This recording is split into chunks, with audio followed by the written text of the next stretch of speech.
Welcome to Verbalists' Fun-tastic Stories podcast.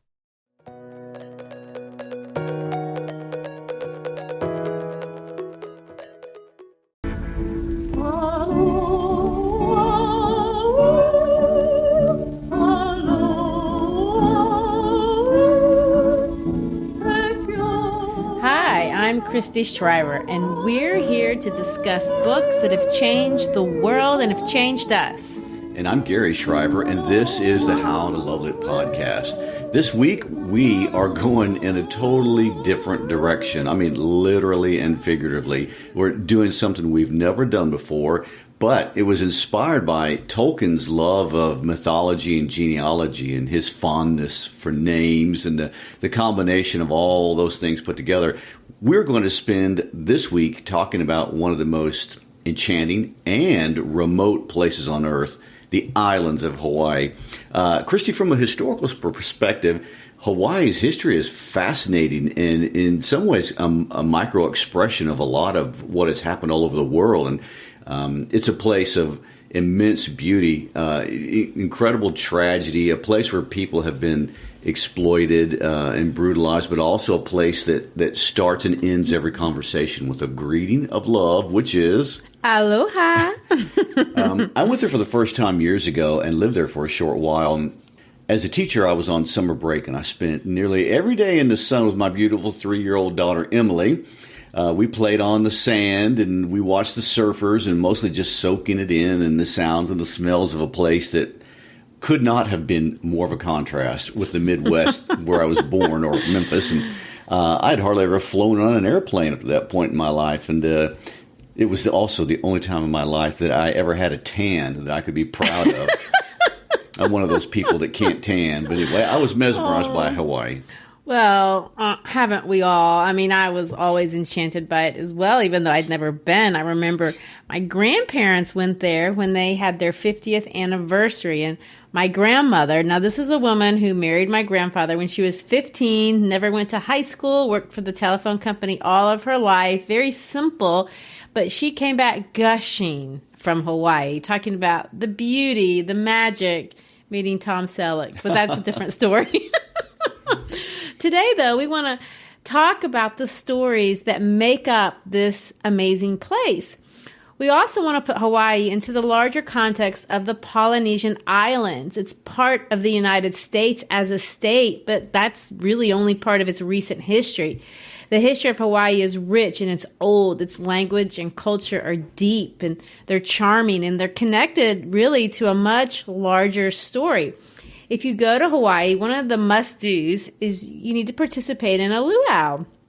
It may feel like a touristy thing to do, but it's really more than that. It's a story.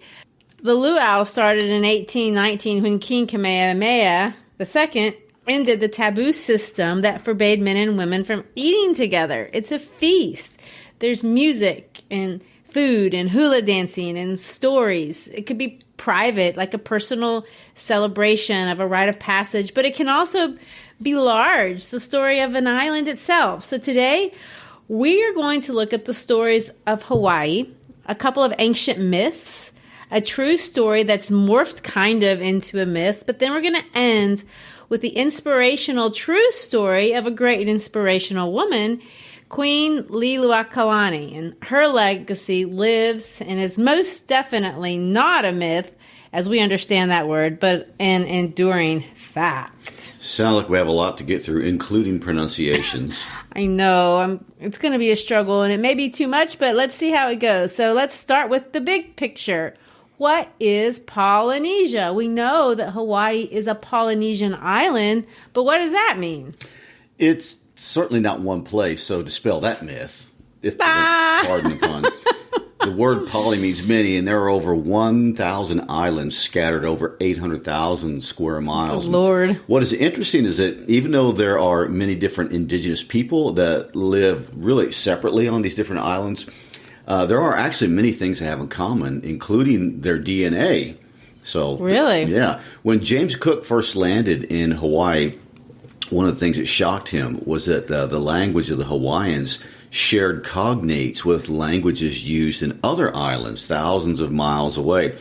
Of course, he thought he was a discoverer, an explorer, and he was in the sense that he was discovering and exploring what he didn't know, but he was not uncovering something formerly unknown or unconnected. I mean, there were connections of language and of culture and of religion that were far-reaching all over that region. And the Polynesian islands of Hawaii make up a triangle, and Hawaii is at the top of the triangle, and Easter Island off the coast of Chile makes up one end of the triangle, and New Zealand is the third point of the triangle. That is one large triangle. Yeah. Well, like we said, 800,000 square miles. So if you can imagine just a gigantic triangle across the Pacific Ocean, that is Polynesia. And if we look at a globe instead of a map, we can see just how much space that covers. And in fact, it's actually incredible to think that well before the Vikings and the Europeans were making ships to cross the Atlantic, Polynesians had already developed the technology to travel over thousands of miles of water, and they were doing it for thousands of years using the stars and even the ocean currents. I mean, that's a very interesting story in and of itself, but that would have to be a whole separate podcast. Yeah, I guess so. Well, we have to mention Disney because certainly Disney cashed in on the story of Polynesia, although I'm embarrassed to say I haven't watched it. I know it's popular, but I quit watching cartoons when my girls... You don't like animation. I know. I don't know what my problem is. And I was going to do it before the podcast, but I haven't yet. But I did do the second best thing. I Googled it. And I wanted to know, really, how well received the movie version was to people who love Polynesia and were, experts in the culture and were invested in the culture. And unsurprisingly, there's mixed reviews. People like it, some don't. On the plus side, Disney picked a good name for the heroines. So her name is Moana, and the word Moana means ocean. Now, for Hawaiians, not just Hawaiians, but certainly for Hawaiians, the ocean is not something that divides the world, but something that connects it, which I thought was interesting, and how a perspective that you would have if you live on an island. So Moana is a nice choice for a name of a protagonist. Now, one inaccuracy that annoys people has to do with the demigod called Maui. In Disney's version, Maui is an orphan. And although there are 20-something slightly different versions of the Maui stories, because each island has its own kind of twist on it, none of them have an orphan. Hawaii, in the Hawaiian tradition, Maui has 4 brothers. And the Maui stories are very important and are one of the links that lets modern people know how connected culturally all these Polynesian islands were, because they share a lot of these stories, which, if you think about the space and the water in between these places, seems technologically impossible thousands of years ago. But then again, it happened. So what can we say? Another point of annoyance is that there's no henna in the movie. Who is that? A goddess. Maui is just a demigod. In most of the stories that involve Maui, henna is there. But she's a god that's connected to him in different ways. Sometimes she's his wife. Sometimes she's his sister. Sometimes she's his mother, depending on the version of the legend. But it doesn't matter. She's a powerful female deity. Why would you want to cut her out? I'm sure you would not have done so had you been a Disney executive no. in charge. Did you really read that a lot of people are upset she's not in the movie, or is that your opinion? No, I read that. That's a real thing. It must be real then. All right. So let's get to the legend of Maui. There are lots of myths we could talk about. Some of them may be more important than the ones we're going to tell. But Maui is the most recognizable name of Polynesian legends, and I know that's a lot because of the movie, but there's an island named Maui. So first of all, the Hawaiian word mo'olelo can be translated, and I think this is important to notice. It can be so the mo'olelo is a legend, a story, or a history. And that's a place to start, because when we talk about, histories, myths, and legends in general, it's interesting that the Hawaiians don't make a distinction between those 3 things. They intermingle. And this is something that Tolkien also talked about. Myths can be true. Histories may be legends. Who's to say? Can we say archetypal even? Maybe so. But they would even take it a little bit farther than that. Well, I want to point out, and I'll point it out very specifically later in the podcast, but history and myth intermingle in all cultures and with all peoples. And so we just don't highlight that the way the Hawaiian language does. True. And I think it's interesting also for the Hawaiians that it's very important how these stories are told or remembered. There were specific, highly trained, highly skilled individuals that were tasked at remembering the tales for the purpose that they would stay authentic and intact, throughout the centuries, throughout the millenniums.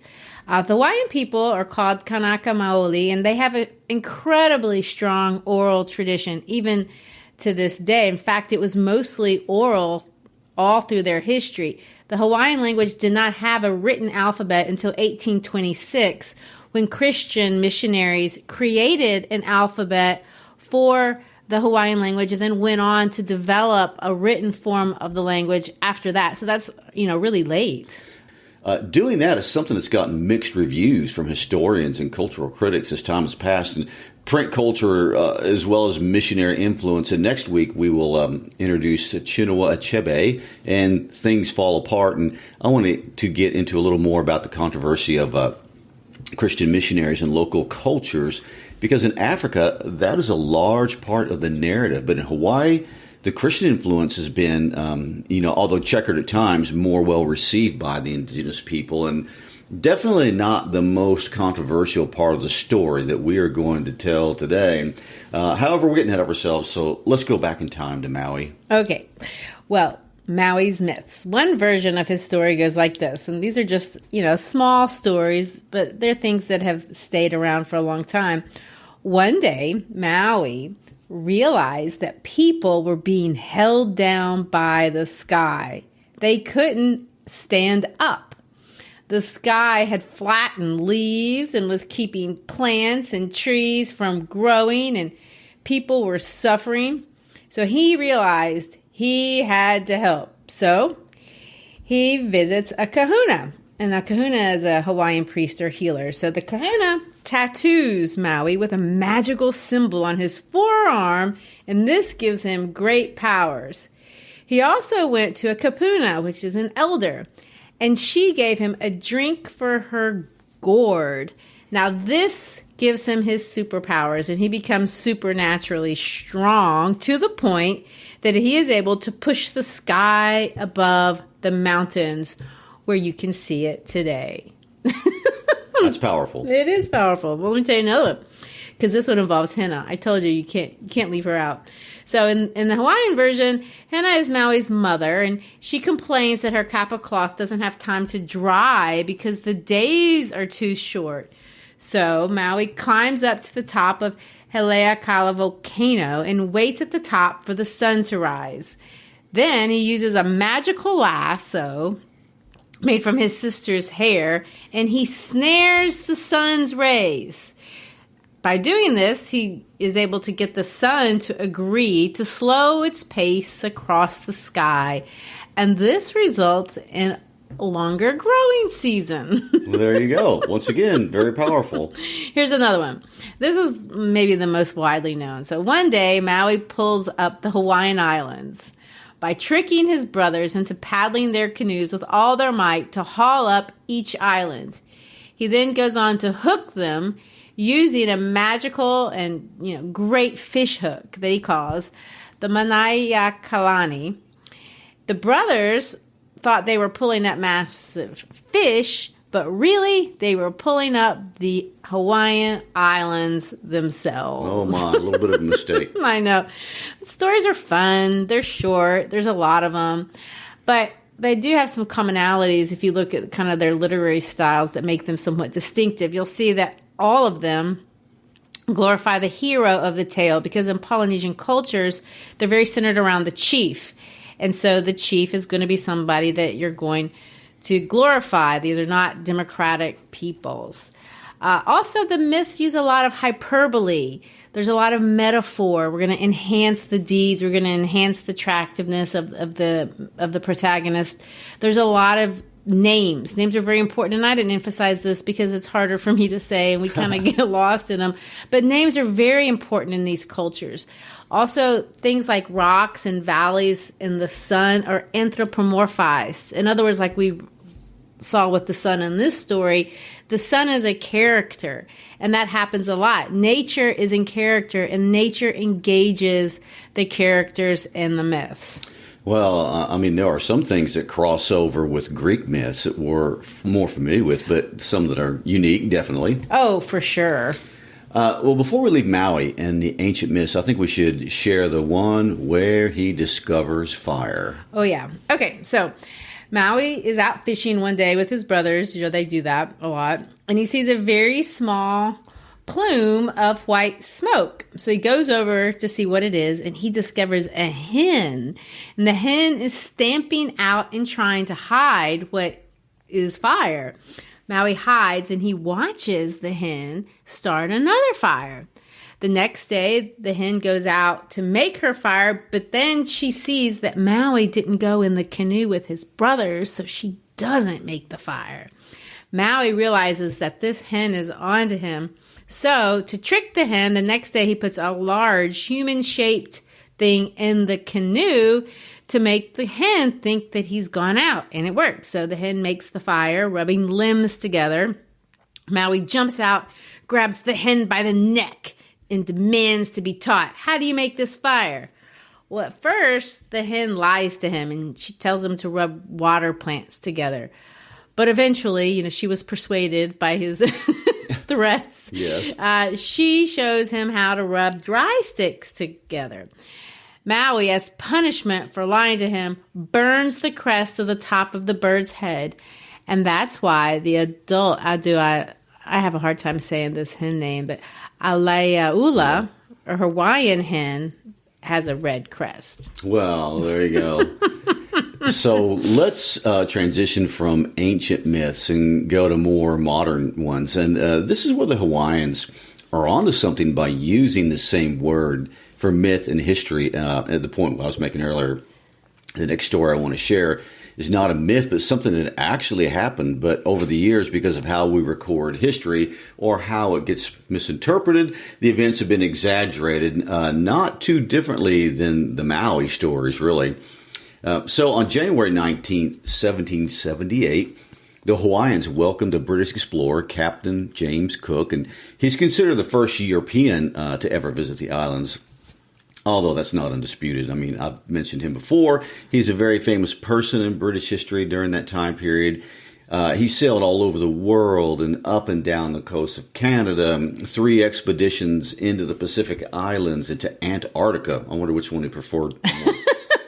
I don't think that leaves much to question. Yeah. I know the sailors did not prefer Antarctica over the Hawaiian Islands. Well, he was very successful in terms of what he was setting out to do, and the things he was learning about the world made a huge impact back in his home country. And he was disciplined with his crew. He kept them alive by keeping an eye on their behaviors and their diets, and that made him pretty successful. That must be hard, too. But one reason history remembers him so well is the same reason we remember Florence, Italy so well. We talked about this during the Machiavelli episodes. Cook kept copious records and detailed records, not just about what happened, but what he was learning. He recorded scientific discoveries and cultural discoveries and language discoveries and lots of things that were new to Europeans. And as I've said before, history belongs to those who want to record it. That seems obvious. Right. So since we have so much written history by him, he gets to frame a lot of the account and a lot of the record. What we know about that encounter was written down eventually by both native Hawaiians as well as in the record log of Captain Cook himself. You mean the encounter of the Hawaiians and Captain... Yes. Okay. Yeah. However, even though there is some direct record, over the years, the narrative of the events that took place has evolved based on people's interpretations afterwards, and many will argue they were mythologized, likely inaccurately for all kinds of different reasons. So in some form or fashion, the long and short of it, Captain Cook showed up, and as circumstance would have it, it was during a holiday event where local islanders were celebrating the Polynesian god Lono. Lono is one of the 4 gods in Hawaiian mythology, and ironically, he is the god of peace and agriculture. Well, let's point out that that's different from Maui, because Maui wasn't a god. He was just a demigod. A part-timer. Yeah. Well, in the mythologized version, which really was accepted as fact for many years, the locals believed that Captain Cook was the god Lono and treated him like a god because he arrived during the celebration in a sacred bay dedicated to Lono. And apparently the ship was well received, and they had a wonderful time with the natives, and some of these activities introducing diseases to the island. Well, again, that's another story for another podcast. I got it. Yeah. But they stayed a month before leaving to hunt for the Northwest Passage, as many people did during that day. And the part that historians have come to question over the years is if the locals really thought it was a god, or is it just something that has grown out of the story because of cultural misunderstandings of what was going on and what was being said. And we know the Hawaiians were impressed with some of his iron because Cook mentioned it in his log. They recognized it. He made note of it because they had seen it before, which struck him. Is there enough evidence to support the whole God thing? Well, there is some, but it's not clear-cut, and it's really not the end of the story. And Captain Cook and his crew leave Keokalua Bay, but unfortunately, they get into a storm and have to come back because their ship, the Resolution, is messed up. This time when they come back into the bay, there's a brawl of some sorts for reasons that are not entirely clear, and Captain Cook was actually killed in the altercation. Oh, my. As well as 30 or more Hawaiians. And now, the part of the original versions that has been questioned over the years as to why Captain Cook was killed. And the original story states that the Hawaiians realize he's not a god and kill him for that because in the Lono myth, he's not supposed to come back. But honestly, more recent scholarship that reads the first-hand accounts, both of Cook and Hawaiians, who later recorded the story, tell a story that's a lot less dramatic and more humanized and actually even may be more accidental. And, of course, what actually happened, we will never know for sure. But Captain Cook's name is heavily associated with the history of Hawaii, especially as it begins to interact with the Western colonizing world. In fact, when we end the podcast, read an introduction to a translation of a Hawaiian ancient text, Captain Cook's name in that story is actually mentioned. Oh, wow. So why did the story become fact that the native Hawaiians thought Cook was a god? I mean, why did that even was a thing to begin with? Well, I mean, that kind of thing is interesting, at least for us who are interested in how history is actually recorded. We believe because that is how a Hawaiian named Kamakaua wrote his history in 1866. Well, if he wrote it and he's Hawaiian, that seems definite and clear cut. No? Apparently you don't know much about history. You laughed. I did. It's not clear cut. The events happened in 1778, and that's 88 years previously. And Kamakaua wasn't a witness. And so he was recording in written form what had been passed down orally. And what we have just learned from the reading the Maui legends is that Hawaiians often use hyperbole, like you do, when describing the chief in their oral tradition. But in my stories, I'm the chief. Hence the hyperbole.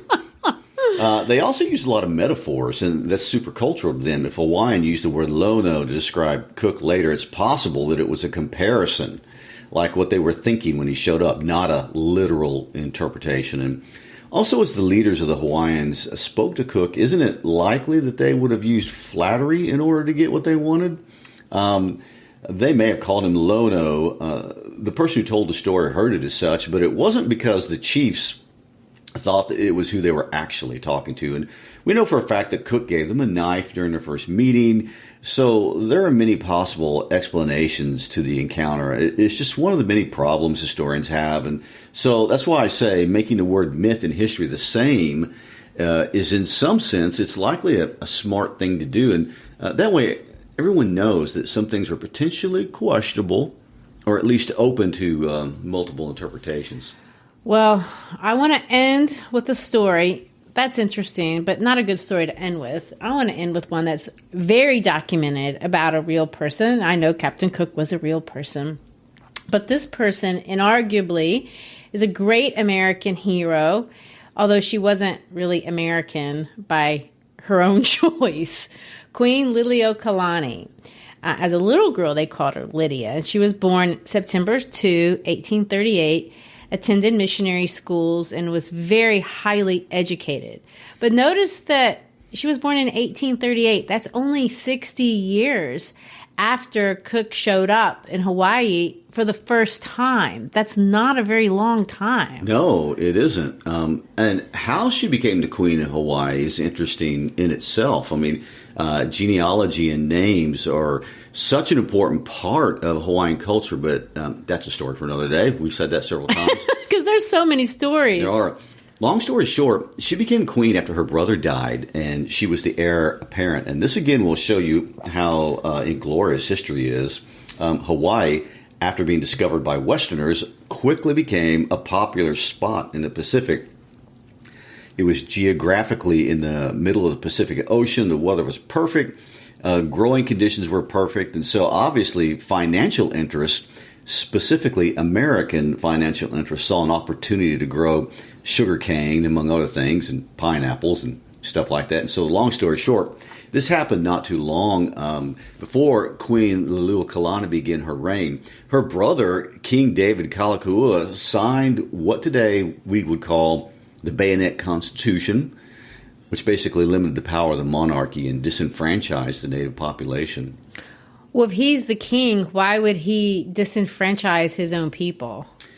Well, he did it because the businessmen on the island literally forced him to at gunpoint. That's why it's called the Bayonet Constitution. Okay. That's persuasive. Yes, and the Constitution linked voting rights to land ownership, which cut out local people who didn't own land and allowed non-native immigrants to vote just because they did. And when Queen Liliuokalani became queen, her first order of business was to amend the bogus Constitution, restore her own power, and re-enfranchise the native Hawaiians. Local businessmen that were afraid of the influence of the Queen and how it would affect business basically conspired with the American media industries of their day to use their influence to run a disinformation campaign about what was happening in Hawaii. And they villainized her, and they got the House of Representatives in the United States to get involved, and they were able to bring in the U.S. Marines to force Queen Liliuokalani to surrender the Hawaiian kingdom to the United States in 1893. And ironically, the person who was proclaimed the president of the Republic of Hawaii was a man by the name of, I don't know, Sanford B. Dole, as in Dole pineapples. Well, that's probably not a coincidence. Exactly, it is not. He was the son of the most influential businessman on the island. Well, it is a terrible story, and Queen Liliuokalani was imprisoned for 8 months at the Iolani Palace, and you can visit the palace to this day. There were very dark days, even though you say, well, she's in a palace, well, she's locked in her room, and she had no assurances that she would ever be released, which she was after 8 months, and she still continued to advocate. She actually went to Washington, D.C. To speak with the president, first with President Cleveland. She held a reception for reporters and then members of Congress and their families. She also attended, because of the timeline, the inauguration of President McKinley. And after that, she made a formal appeal to the U.S. government for her people. Let's read her words. I declare such treaty to be an act of wrong toward the native and part native people of Hawaii, an invasion of the rights of the ruling chiefs, in violation of international rights both toward my people and toward friendly nations with whom they have made treaties, the perpetuation of the fraud whereby the constitutional government was overthrown, and finally an act of gross injustice to me.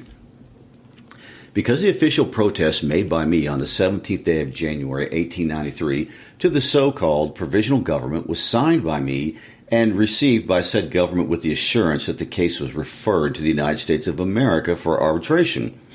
Because that protest and my communications to the United States government immediately thereafter expressly declare that I yielded my authority to the forces of the United States in order to avoid bloodshed, and because I recognized the futility of a conflict with so formidable a power.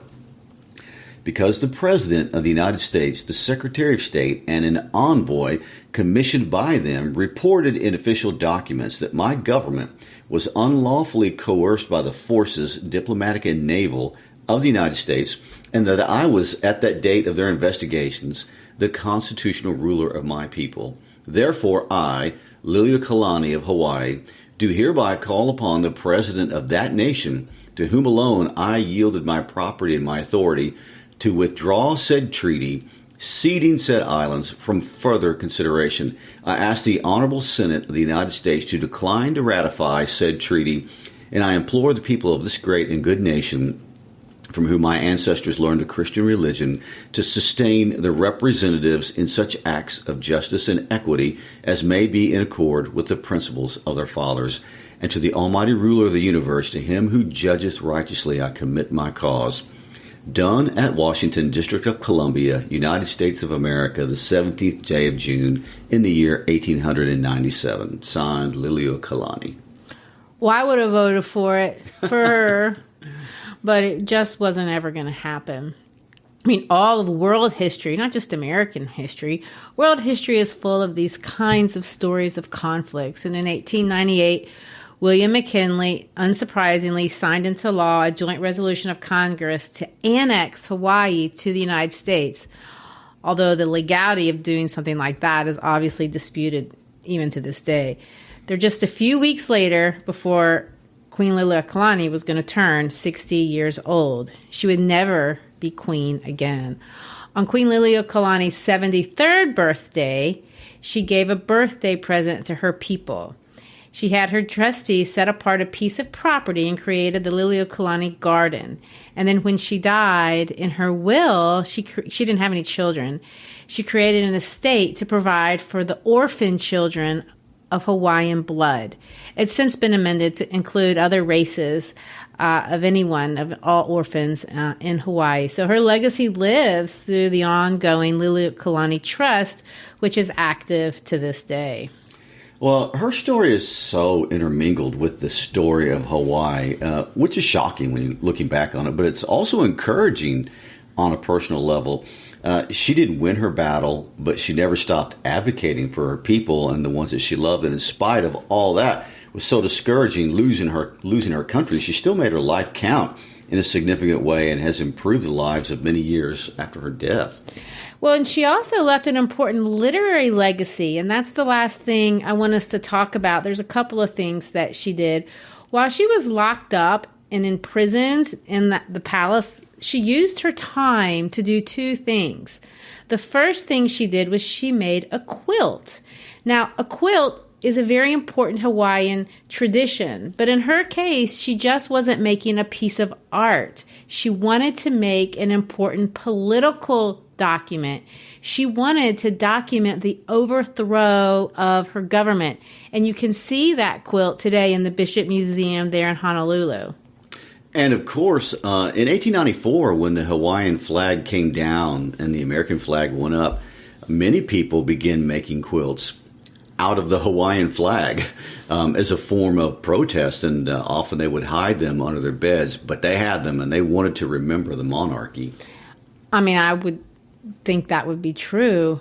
My goodness, I can't even imagine. And the second thing that Queen Liliuokalani did, which while locked away was a great use of time, she translated, because she was, I told you before, very highly intellectual, and she translated a sacred Hawaiian text, the name of which is Kumulipu, but it's a creation chant.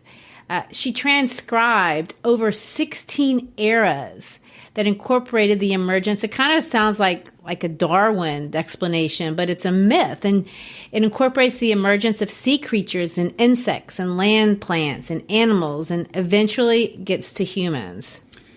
Well, we'll end the episode today by reading a preface to that chant, allowing Queen Liliuokalani to speak directly to us. And the chant itself reads like a genealogy and would be difficult to read, but you can look at it online. And her translation is also an important historical document. We ought to put a link to that on her page on our website. Okay. So let's read her introduction. And remember, she is writing all of this while she is imprisoned. There are several reasons for the publication of this work, the translation of which pleasantly employed me while imprisoned by the present rulers of Hawaii. It will be to my friends a souvenir of that part of my life, and possibly it may also be of value to genealogists and scientific men of a few societies to which a copy will be forwarded.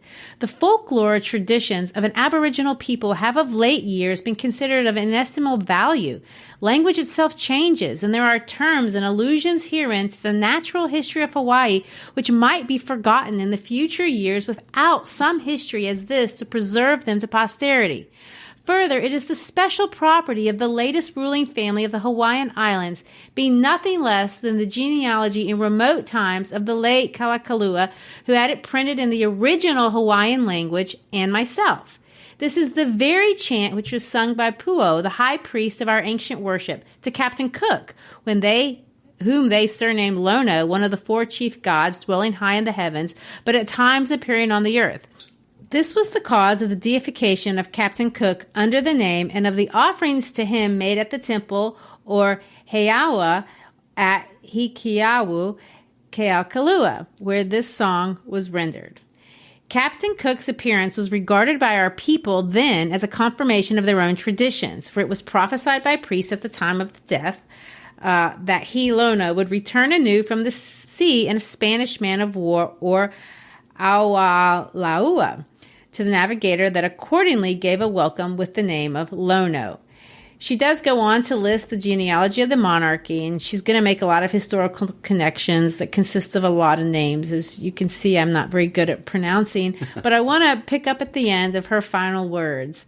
It will be seen, therefore, that as connecting the earlier kings of ancient history with the monarchs latest upon the throne, this chant is a contribution to the history of the Hawaiian Islands. And as it is the only record of its kind in existence, it seemed to me worthy of preservation in convenient form.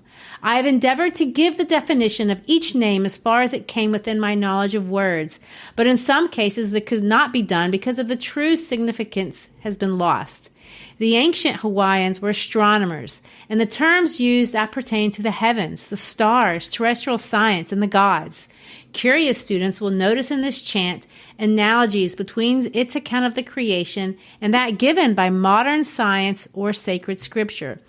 As with other religions, our ancient people recognized an all-powerful evil spirit, Mea, was the king of Milu, as Satan is of the infernal regions or hell.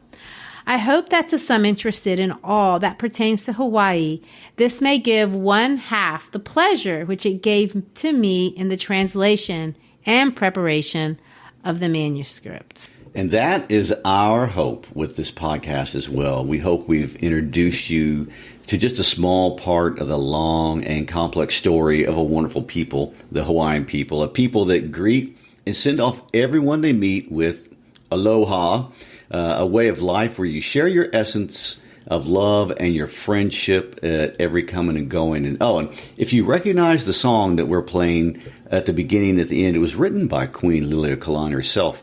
And even Elvis Presley has recorded it. So he loved Hawaii. Yes, he did. It made him famous. It did. So thanks for being with us today. And please follow us on all of our social media. And please check out our webpage at howtolovelytpodcast.com. And text an episode to a friend. Invite them to the literature party. Aloha.